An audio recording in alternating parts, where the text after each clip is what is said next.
Nah, mungkin perkenalan dulu teman-teman rekan-rekan sekalian. Nama saya Ardiansyah Dwi Prasetyo. Saat ini semester 5 atau tingkat akhir juga karena di D3 akuntansi PKN STAN. Asal saya dari Lamongan, Jawa Timur. Eh, Apalagi mungkin itu ya. Oke nih, saya manggilnya apa nih, Kak Ardian? Gimana nih, Kak? Bebas Ardi juga boleh. Oke, Bebas Kak lah. Ardi. Gimana? Ya, boleh. Ini nih, Kak, mungkin kalau langsung ke pertanyaan pertama aja ya, Kak ya. Tentang Kak jelasin gambaran secara umum aja nih, Kak. Akuntansi di PKM STAN itu gimana sih, Kak? Nah, yang pertama tentang akuntansi dulu ya. Bahwasannya akuntansi itu kan jurusan yang sangat umum di Indonesia. Mungkin ada ribuan kampus yang menyelenggarakan jurusan akuntansi. Nah, kalau ditanya secara garis besar akuntansi itu apa, yang dipelajari itu sebenarnya bagaimana kita membuat, menyajikan, dan menganalisis laporan keuangan. Jadi putarannya ya seputar itu, dari tingkat 1 sampai tingkat akhir ya, seputar laporan keuangan. Mungkin yang membedakan levelnya yang berbeda. Kalau tingkat awal mungkin perusahaan jasa, lalu ke perusahaan dagang, perusahaan manufaktur, lalu mungkin transaksinya yang mungkin transaksi sederhana, transaksi yang intermediate, sampai tingkat akhir mungkin transaksi yang lebih advance. Sebenarnya akuntansi itu seperti itu, dan tentunya ditunjang dengan akan banyak ilmu-ilmu lain ya, seperti ekonomi, audit, dan perpajakan, dan lain sebagainya. Seperti itu sih gambaran umum akuntansi. Oke. Ini nggak sih, Kak, ada yang bikin fungsi di PKM STAN itu lebih spesial misalnya daripada akuntansi universitas lain, ada? Nah, tentunya ada dong. PKN STAN sebagai salah satu perguruan tinggi kedinasan yang mana lulusannya nanti langsung menjadi ASN di kementerian atau lembaga. Tentunya akuntansinya itu berbeda dengan akuntansi-akuntansi di kampus lain. Jadi kalau akuntansi di PKN STAN itu lebih yang dipelajari itu nggak hanya sekadar akuntansi yang bersifat komersil. Jadi kalau di di kampus lain mungkin yang dipelajari hanya akuntansi komersil. Sedangkan kalau di PKN STAN juga mempelajari akuntansi pemerintah. Ini yang membedakan. Jadi gimana kita mengolah keuangan negara. Jadi ini yang membedakan akuntansi di PKN STAN dengan akuntansi di kampus-kampus yang lain. Oke, teman-teman, itu ya yang bikin spesial akuntansi di PKN. Nah, nih, untuk ini, Kak, mata kuliah sendiri nih, Kak, bisa diceritain nggak Kak, mata kuliah di akuntansi PKN itu yang paling berkesan atau yang paling susah atau bahkan yang paling mudah nih, boleh diceritain? Sebenarnya banyak sekali ya matkul di PKN STAN akuntansi. Mungkin yang saya ceritakan matkul yang hanya ada di akuntansi PKN STAN saja, tidak ada di akuntansi kampus-kampus lain. Jadi sebagai pengelola keuangan negara, calonnya di tingkat 1, jika teman-teman nanti di sini ada yang masuk di akuntansi PKN STAN, di tingkat 1 teman-teman nanti akan belajar pengantar pengelolaan keuangan negara dan hukum keuangan negara. Jadi itu mata kuliah yang teman-teman mempelajari konsep dasar keuangan negara itu seperti apa, perbendaharaan negara, lalu konsep dan bagaimana kita menyusun APBN, belajar tentang pendapatan negara, belanja negara, hingga hal-hal teknis seperti pembayaran dan pengadaan barang dan jasa itu akan teman-teman pelajari di PPKN tadi dan HKN, Hukum Keuangan Negara. Itu di tingkat 1 itu matkul yang unik itu. Lalu kalau di tingkat 2 itu maksudnya semester 3 dan semester 4, tingkat 2 itu nanti ada matkul yang namanya akuntansi pemerintah. Ya, ini dibagi dua, akuntansi Akpem 1 nanti dapat di semester 3 dan Akpem 2 dapat di semester 4. Jadi kalau di Akpem ini lebih teknis lagi, yakni bagaimana kita bisa melakukan proses penyusunan laporan keuangan, entah itu mulai dari laporan keuangan pemerintah pusat, laporan keuangan pemerintah daerah, BLU, dan lain sebagainya. Karena laporan keuangan pemerintah itu sendiri berbeda dengan komersil. Kalau komersil itu kan standarnya kan ada PSAK yang mengikuti FRS atau SAK etap, itu standar akuntansi keuangan. Kalau teman-teman non akuntansi pasti bingung. Jadi standar untuk bikin akuntansi kan ada standarnya, dan standar akuntansi pemerintah itu berbeda dengan yang digunakan oleh perusahaan. Nah, kalau pemerintah itu diatur di PP 71 tahun 2010.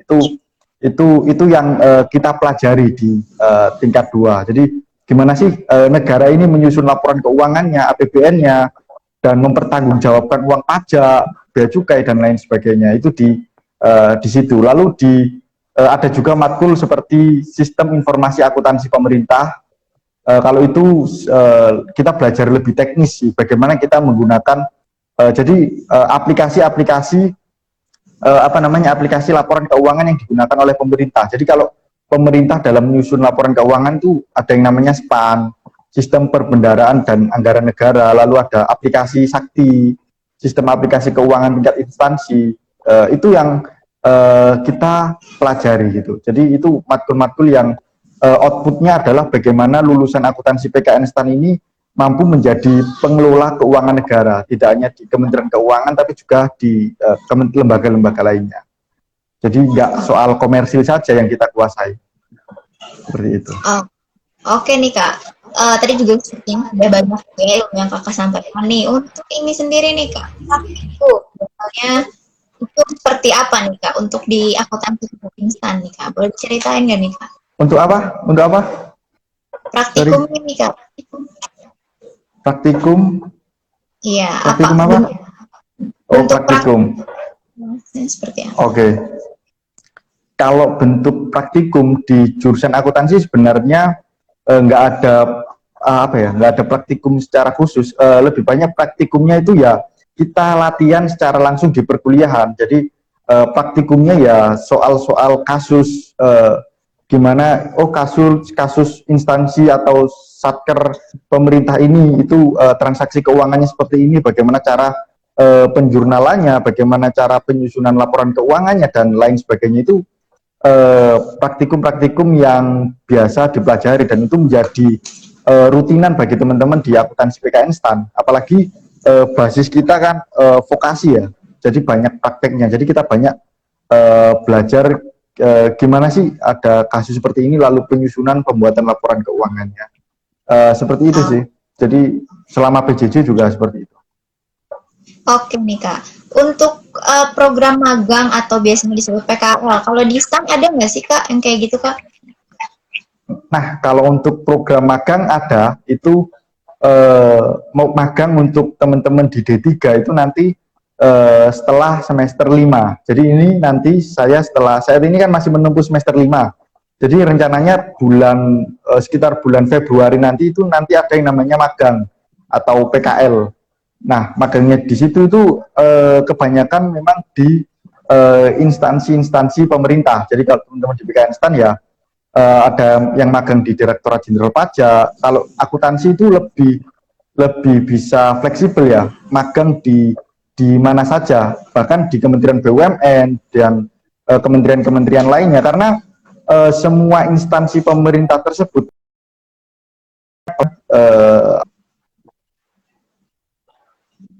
tenaga-tenaga akuntan dari akuntansi PKN STAN. Jadi ada magangnya mungkin kalau nggak salah 3. Oke nih Kak. Nah untuk ini nih Kak, biasanya kan ada konsentrasi atau kelompok keahlian gitu ya di jurusan atau apakah di akuntansi PKN STAN juga ada nih Kak? Kalau di akuntansi PKN STAN nggak ada sih konsentrasi atau kelompok keahlian ya. Ketika masuk ya udah jadi akuntansi PKN STAN, nggak ada pemilihan seperti di akuntansi kampus lain. Jangankan milih gini, kalau kita di PKN STAN itu matkul saja per semesternya itu sudah dipaketkan gitu. Jadi belum ada sih di PKN STAN terkait konsentrasi seperti itu. Oke nih Kak. Nah ini sekarang kita langsung ke pertanyaan alasannya nih. Alasan Kakak kenapa pilih PKN STAN dan kenapa pilih akuntansi nih Kak? Cerita nih Kak. Nah, pertama terkait memilih PKN STAN ya. Kalau memilih PKN STAN tentunya banyak pertimbangan ya, banyak benefit yang seperti yang mungkin teman-teman di sini ketahui bahwasanya di PKN STAN itu kuliahnya gratis, lalu juga ikatan dinas dan lain sebagainya. Lalu kalau untuk pada saat itu kenapa memilih akuntansi, sebenarnya kalau saya pribadi nggak punya alasan khusus ya. Saya memandang kalau di PKN STAN kan ada 4 jurusan tuh, akuntansi, perpajakan, manajemen keuangan, dan bea cukai. Saya memilih akuntansi karena merasa akuntansi ini jurusan yang paling umum daripada jurusan yang lainnya. Karena kalau bea cukai itu hanya bisa di DJBB, DJBC, pajak hanya bisa di DJP dan lain sebagainya. Kalau akuntansi itu lebih bisa luas kemana-mana. Jadi waktu mendaftar pilihan pertama saya itu langsung D3 akuntansi dan keterimanya alhamdulillah juga di D3 akuntansi. Seperti itu. Oke, Kak. Nah, untuk yang PKM STAN itu jalur masuk dan mungkin bisa sharing websitenya yang bisa teman-teman kunjungi gitu ya, supaya mereka nggak ketinggalan info atau nggak salah info nih, Kak. Boleh di-sharing, Kak? Nah, kalau untuk jalur masuk di PKN STAN itu cuma satu ya teman-teman, yakni SPMB PKN STAN, seleksi penerimaan mahasiswa baru PKN STAN 2021. Jadi nggak seperti PTN yang ada jalur undangan, UTBK dan lain sebagainya. Kalau di PKN STAN ya hanya satu itu, yakni SPMB PKN STAN. Biasanya nanti teman-teman kalau pengen tahu update-annya langsung saja bisa diupdate di website resmi PKN STAN, yakni pknstan.ac.id. Di situ pasti nanti akan ada update kapan kira-kira pembukaan pendaftarannya, mekanisme pendaftarannya, seleksinya apa saja, pasti akan diupdate di situ. Seperti itu. Kalau akun Instagramnya sendiri, Kak, misalnya dari BEM ntar akan memberikan info atau seperti apa nih, Kak? Nah, kalau terkait pendaftaran seperti ini, BEM tidak terlalu concern sih. Tapi kalau teman-teman ingin lebih mendapatkan info terkait pendaftaran, bisa langsung ke Instagram resmi PKN STAN saja, @PKNSTAN. Di situ pasti kalau ada pengumuman apa-apa itu pasti akan diupdate di sana. Jadi teman-teman follow, teman-teman pantau. Oke nih, Kak. Untuk ininya sendiri nih, Kak, tesnya, rangkaian tes itu ada apa aja sih, Kak? Boleh diceritain, Kak? Nah, saya angkatan tahun 2018. 2018 itu seleksinya dengan yang terbaru, yakni 2019 itu berbeda. Mungkin yang saya ceritakan yang 2019 saja ya. Kebetulan 2020 kemarin mungkin banyak yang sedih, PKN STAN nggak buka pendaftaran. Tapi kalau mekanisme di 2019 itu, yang pertama seleksi yang harus dilalui adalah tes tulis. Jadi tes tulis di situ nanti basisnya nanti berbasis komputer CAT. Di situ teman-teman nanti mengerjakan soal TPA, TBI dan juga SKD. Kalau TPA ya tes potensi akademik, yaitu seputar tes EQ, lalu juga ada bahasa Indonesia, sinonim, antonim dan lain sebagainya. Kebanyakan matematika itu di TPA. Lalu juga ada TBI, tes bahasa Inggris. Teman-teman harus banyak belajar soal grammar dan lain sebagainya. Lalu ada SKD. Kalau SKD ini memang tes kalau teman-teman pengen menjadi seorang CPNS. Jadi seleksi CPNS apapun pasti melewati yang namanya SKD. Jadi di SKD itu pun terbagi menjadi 3 lagi. Di situ ada yang namanya TIU, tes inteligensi umum, ini mirip-mirip dengan TPA. Lalu juga ada tes wawasan kebangsaan tentang Pancasila, tentang sejarah dan lain sebagainya. Lalu ada juga tes TKP atau tes tentang kepribadian. Jadi kalau teman-teman lolos, jadi di PKN STAN juga ada nilai ambang batas, dan ketika teman-teman lolos nilai ambang batas, nanti nama teman-teman akan di ranking kuota untuk mengikuti mengikuti tes selanjutnya. Jadi teman-teman nanti bisa pelajari, saya lupa ambang batasnya berapa. Jadi kalau teman-teman tidak lolos ambang batas, itu teman-teman pasti gagal. Tapi kalau teman-teman sudah lolos ambang batas, itu belum tentu berhasil, masih harus diseleksi lagi. Seleksi kedua kalau kemarin itu ada yang namanya tes fisik atau tes kebugaran. Jadi di situ teman-teman dicek kesehatannya dan lain sebagainya. Lalu juga tes kebugaran, lari 12 menit.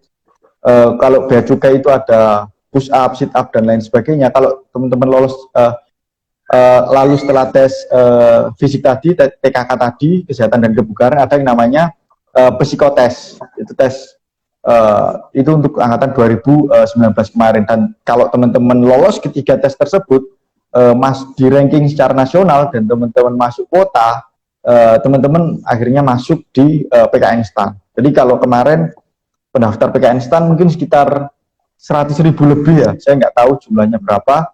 Yang masuk menjadi mahasiswa ada 2.600, sekitar seperti itu. Jadi cukup lumayan lah ya. Persaingannya ketat banget nih, jadi kalian memang harus mempersiapkan dari sejak awal nih ya. Tadi ada tes rangkaian tesnya udah kakaknya sebutin, nah itu kalian siapkan sangat-sangat ini ya, sangat-sangat siapkan banget untuk bisa keterima di PKN STAN. Nih Kak, ada juga nih yang bertanya tentang prospek kerja. Nah biasanya lulusan PKN STAN itu masuk kemana aja nih Kak? Misalnya di kementeriannya nih, Kak diceritain. Nah, soal prospek kerja ya, jadi teman-teman di akuntansi PKN STAN itu selama 3 tahun itu didesain bagaimana menjadi seorang pengelola keuangan negara yang profesional dan juga berintegritas. Nah, di akhirnya setelah teman-teman lulus, tenaga pengelola keuangan ini kan nggak hanya dibutuhkan oleh Kementerian Keuangan, tapi banyak kementerian atau lembaga lain yang membutuhkan. Jadi ketika teman-teman lulus PKN STAN itu teman-teman itu bukan lagi menyari-nyari kerja, tapi teman-teman yang diincar oleh banyak kementerian, lembaga atau Pemda. Jadi ini saya kebetulan saya sudah nyatet ya, untuk lulusan 2020 kemarin, data yang dihimpun oleh BMPKN STAN itu lulusan akuntansi tahun 2020 kemarin itu ada 1.123 orang. Dari 1.123 orang itu ada 349 orang yang ditempatkan di Kementerian Keuangan. Lalu ada 270 orang yang ditempatkan di kementerian lain. Kementerian lain itu seperti Kemenko Perekonomian, Kementerian Dalam Negeri, Kemenkumham, Kementerian Perindustrian, dan lain sebagainya. Lalu ada 282 orang di lembaga-lembaga negara. Itu seperti Badan Pemeriksa Keuangan, BPK, ada Badan Kepegawaian Negara, BKN, di Sekjen atau DPR RI, bahkan kemarin ada lulusan PKN STAN yang ditempatkan di Kepolisian Republik Indonesia, di Mabes Polri. Lalu ada 222 orang lulusan PKN STAN yang ditempatkan di Pemda juga, seperti Pemda Jatim, Jateng, Jogja, Banten, Jabar, dan lain sebagainya. Jadi prospeknya itu sangat luas. Jadi teman-teman itu karena teman-teman itu multitasking, bisa mengelola keuangan negara dan lain sebagainya, sehingga teman-teman itu dibutuhkan oleh banyak kementerian, lembaga atau Pemda, seperti itu. Oke, itu teman-teman. Ya, itu prospek kerjanya luas sekali, banyak sekali badan dari pemerintah yang akan membutuhkan kalian dari kakaknya seperti itu. Nah, ini Kak, kakak juga udah semester 5 nih Kak. Adakah rencana gitu atau harapan jangka pendek, jangka panjangnya boleh di-sharing sama kita nih Kak? Apa, untuk apa? Sorry, keputus tadi. Iya, karena kakaknya juga udah semester 5 nih Kak. Apakah ada rencana atau harapan jangka pendek atau jangka panjangnya mungkin boleh di-sharing Kak sama kita? Oh, oke ya. Tentunya kalau untuk harapan jangka pendek sendiri, karena kebetulan tahun ini 2021, semoga saya dan teman-teman seluruh di angkatan saya, harapannya kalau jangka pendek tentunya bisa lulus semua, dan karena berat juga ternyata lulus dari PKN STAN, dan bisa ditempatkan sesuai dengan yang diinginkan atau penempatan di instansi yang terbaik. Itu jangka pendeknya. Dan jangka panjangnya tentu saya berharap saya nanti bisa menjadi pengelola keuangan negara yang profesional dan berintegritas. Itu jelas menjadi proses, dan mungkin bisa menjadi pemangku kebijakan yang memang mengelola keuangan negara kita dengan baik, gitu. Karena pengelola keuangan negara itu hal yang krusial gitu dalam suatu negara. Jadi ibarat tubuh, mungkin keuangan negara ini adalah nadinya yang menyuplai Kementerian Perhubungan, Pertahanan, dan lain sebagainya. Kalau nggak ada keuangan negara ya nggak bisa gerak. Kaki, tangan, badan, kalau nggak ada suplai darah dari nadi ya nggak bisa bergerak. Jadi itu jadi sangat krusial. Oke, Seperti oke itu. nih Kak, amin. Semoga rencana atau harapan teman gitu ya, di harapan jangka pendeknya juga tidak terhalang pandemi gitu ya Kak ya, dapat berjalan dengan lancar Amin. gitu. Eh, ada nggak sih Kak tips atau ya kamu ngasih tips atau trik gitu buat anak-anak SMA nih atau anak-anak SMK yang mau masuk PKN STAN nih Kak, gimana caranya supaya mereka bisa lagi masuk akuntansi nih Kak, boleh ceritain? Nah, untuk sebenarnya kalau pengen masuk PKN STAN itu nggak ada ini ya, nggak ada kriteria khusus ya untuk jadi untuk teman-teman jika mau masuk jurusan akuntansi, perpajakan, bea cukai itu seleksinya sama, soal yang dihadapi pun sama. Tapi kalau jadi intinya tips untuk masuk ke PKN STAN ya, sebenarnya kalau dari saya sih kuncinya itu rajin berlatih sih, rajin berlatih ya. Karena kalau saya melihat apa namanya yang dinilai tinggi pemeringkatan itu kalau di PKN STAN itu kan TPA dan TBI itu kuncinya. Jadi gimana cara mendapatkan TPA dan TBI tinggi itu ya bagaimana kita sering berlatih dan membiasakan diri dengan soal. Karena kalau saya lihat ya soal-soal di PKN STAN itu nggak melulu untuk orang-orang yang pinter, tapi lebih kepada orang-orang yang terbiasa mengerjakan soal tersebut. Jadi kalau teman-teman itu terbiasa, teman-teman pasti mampu melakukan manajemen waktu yang baik. Jadi kalau soal di PKN STAN itu kan soalnya banyak, lalu waktunya sedikit. Jadi gimana teman-teman mampu manajemen pada saat tes itu menjadi kunci.